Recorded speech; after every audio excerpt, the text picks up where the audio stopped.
Not all the tunes we hear are Orange tunes.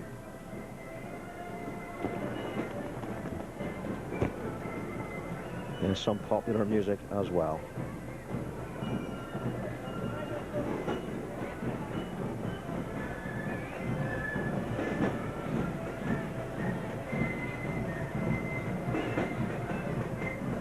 This is my own district, number 2 district, Belfast, on parade right at this moment. 15 lodges in district number 2.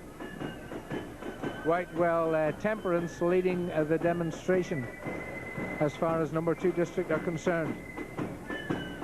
The bowler hats, Clifford, what is the history to that? I mean, they talk about it coming from the shipyards, but is that mythology or is it true? Well, I've examined numbers of old photographs dating from the 19th century, and Orange men with no association with Belfast or the shipyard are seen to be wearing bowler hats, so that can't be the explanation.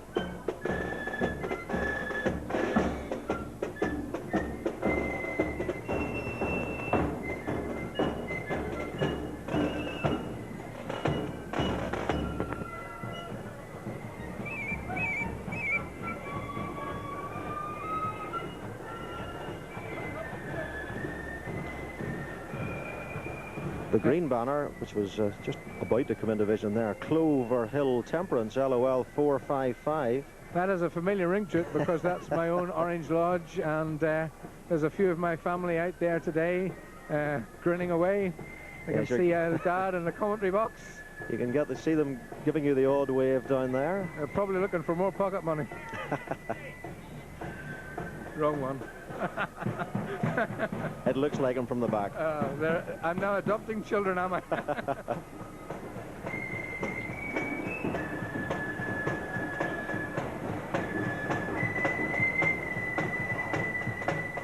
Number 2 district have a remarkable, imaginative and very go-ahead lodge in their midst, LOL 1216, and somewhere in the middle of the procession they have a float with the famous Dan Winter's cottage installed on the top of it.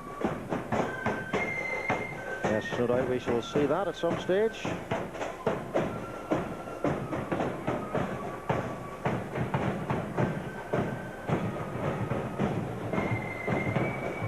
Lots of the dignitaries that you see on the banners are associated with 19th century political events, because in the 19th century, particularly the late 19th century, we saw a tremendous revival of Orangism, particularly here in Belfast. Yes, the Princess Victoria, on which 2 of Ulster's leading politicians actually lost their lives.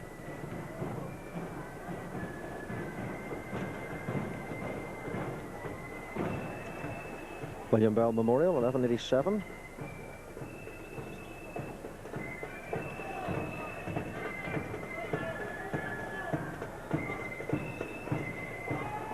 And a long way to Tipperary being played.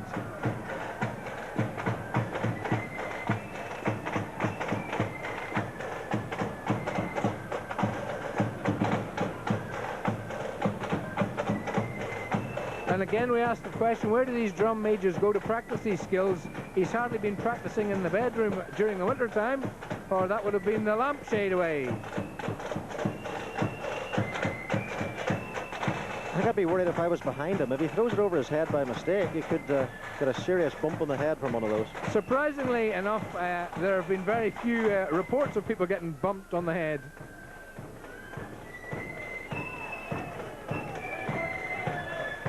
Rising Sons of Down, flute band from Donegal in the burgundy tunics. This Donegal band are very popular in Belfast and have had quite a number of engagements here over the years. Followed by Primrose Temperance, formed in 1912. Victor Bothwell, the Assistant District Treasurer. He plays a very pivotal role in number 2 district and works very hard during the winter time for the Orange Institution.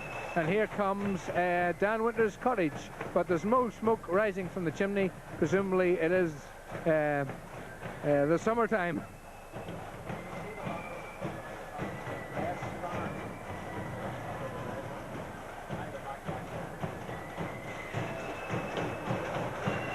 Well, there's LOL 1211. That's the press, one of few lodges that sit on Saturday night, as the original membership were journalists with no other night off, and they have a newspaper front page on the banner. And they have the Mountjoy breaking the boom on the rear.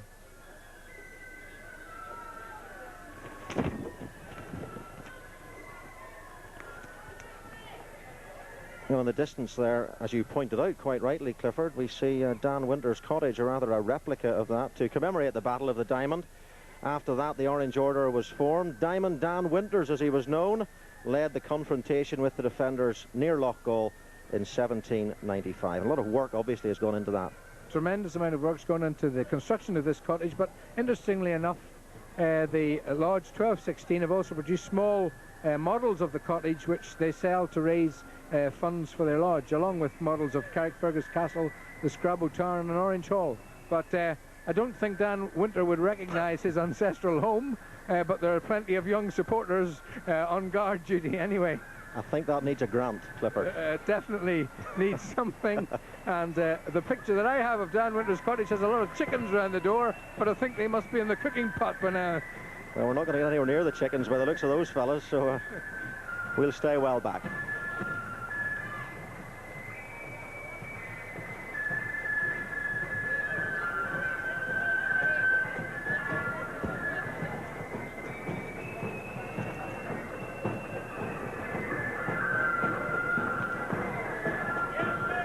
There's a former Lord Mayor of Belfast parading with 1216, Nigel Dodds. In amongst the throng there somewhere. There he is.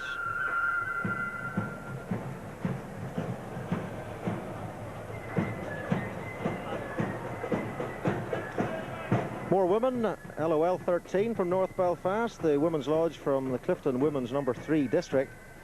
They have their own banneret, the first Women's Lodge to have a banneret. 5th year to walk with the district, and noticeable as they have the purple uniforms, the purple skirts. We're going to see increasing numbers of ladies walking in the 12th demonstrations. There's a lot of enthusiasm amongst the Women's Association for marching in the male demonstration, and certainly they'll be given a very warm and cordial welcome.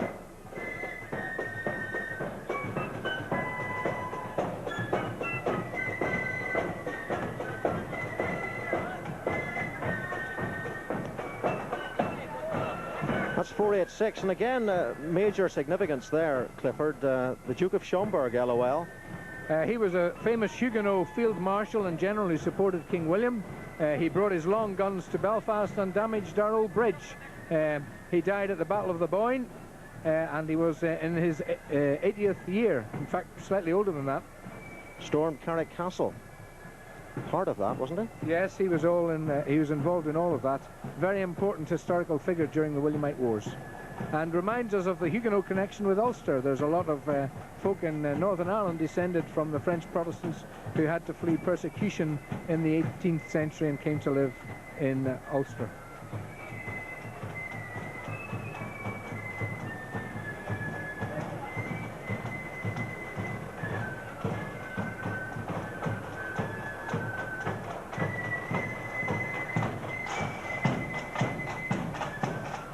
There's somebody doing a little bit of private enterprise and advertising something on the route.